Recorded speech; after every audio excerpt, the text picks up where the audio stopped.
Liberty Nation with Tim Donner. We start with a social angle on all this, how we as individuals and as a nation are dealing with an unprecedented forced experiment in radical social distancing. As we're joined by the better half of Liberty Nation, the editor-in-chief of LibertyNation.com herself, Lisa K. Donner. Lisa, welcome back. Thank you, Tim. Glad to be here.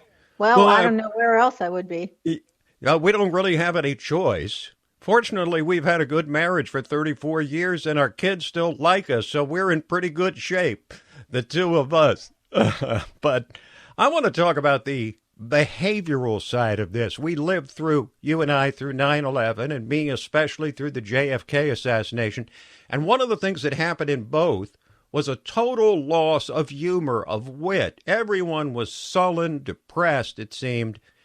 In this case, what we've seen is sort of a mix of dark humor and real humor and doom and gloom. It's like people are not sure whether they're allowed to still laugh. They think so, but they're not sure. I wrote an article this week that was pretty popular called "The Many Social Benefits of the Coronavirus." And, no more rush hour, no more crowds, no more standing in line. Sometimes you just need to look at the bright side. Well, as you've said, what the whole country is going through is like a forced social experiment. You have examined this question closely, and it's obviously still a work in progress. But what stands out to you right now, circa mid to late March 2020?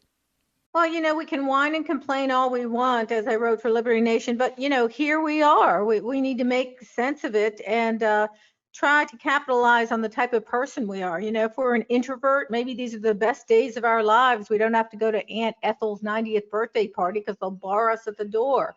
Maybe we have a long reading list on our Kindle. Maybe we can binge watch something like Schitt's Creek, which is absolutely hysterical with Eugene Levy and Catherine O'Hara.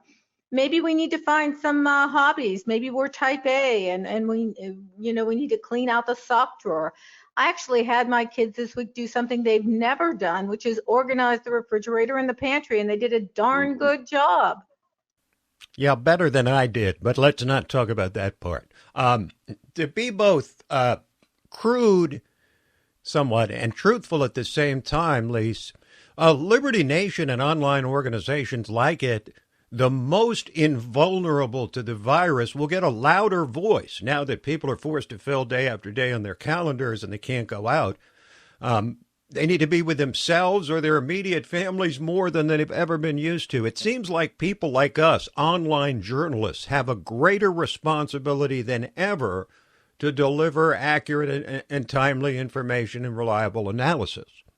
Well, I think this is good for the nation. And as I wrote in my article about the social benefits of coronavirus, a lot of people have kids at home. They're home from high school, grammar school, elementary school, middle school. And, we have a site called lngenz.com. And, there's a lot to benefit from. There's quizzes, worksheets, curriculum on American history, government, civics. Maybe this is a time when your kids might be open to a better balanced education instead of, having their malleable minds be drilled with lefty ideas. Well, LN Gen Z was set up specifically to explore and fulfill the mission of the parent organization of LibertyNation.com, at least one generation away, which is applying America's founding principles to the issues of today. That says it all. And we have ready curricula available for the many people who are suddenly thrust into being forced to homeschool their children, something that you and I have done over the years, but most people haven't. And so LN Gen Z, let's be shameless in promoting something which is readily available right now to parents who are desperately looking for ways to continue their kids' education because many, if not most, schools across the country have been shut down, many for the rest of the year. Well, no, here's a scary thought. A lot of parents might be dialing into what their kids' homework is, and they could really see, what their kids are being taught. And, that might be downright frightening. That might lead a lot of parents to think, gee, I didn't realize they were teaching this or that. I think we have a great opportunity for, in many ways, connecting. People say, well, distance yourself, et cetera. But I think this, at least for families, gives us an opportunity to reconnect in new and different ways. Now, you've been a prolific writer over this time of crisis and uncertainty and fear and all that. And another of the illuminating articles you've written during this time is on the reliability of the information we're getting, which is obviously a moving target, and about the one best test sample we should be looking at for answers on how bad or not bad the coronavirus really is. Tell us about that. Well, a Stanford University professor put out an article on Stat magazine, and I've actually linked to that in my article.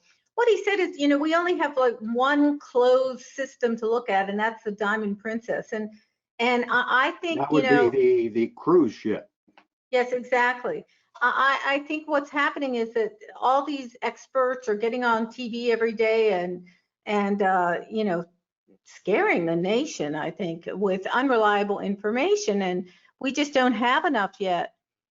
Well, I think the most revealing remark that I heard all week, Lisa, was when I went to the supermarket on Monday morning, which was a good decision because after that, people that went to the same supermarket said the shelves were almost cleaned out. They were about 20% empty when I went there. But the produce manager there said the problem is everybody wants a 6-month supply of everything. So people are panicking as if it is a natural disaster, as if there be a hurricane or even a tsunami, when in fact, I don't think that bathroom tissue is something that's really been at issue when there's a virus going around.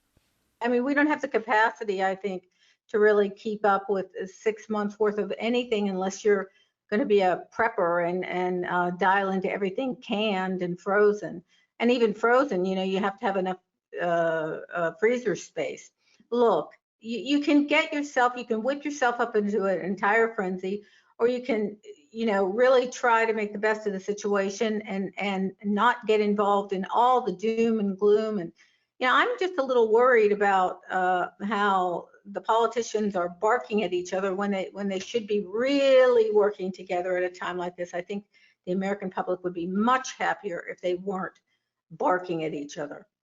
Just to punctuate the point about that cruise ship and the closed environment that it uniquely represents at this time as a subject of examining how it spreads. There's 700 on that ship, mostly older, certainly higher than the average age of Americans. There were 700 on the ship, and seven have died. So that would leave it at 1%. That would be maybe the most accurate depiction of what we might expect when the virus hits at its worst point here in the U.S. Lisa, thanks for joining us.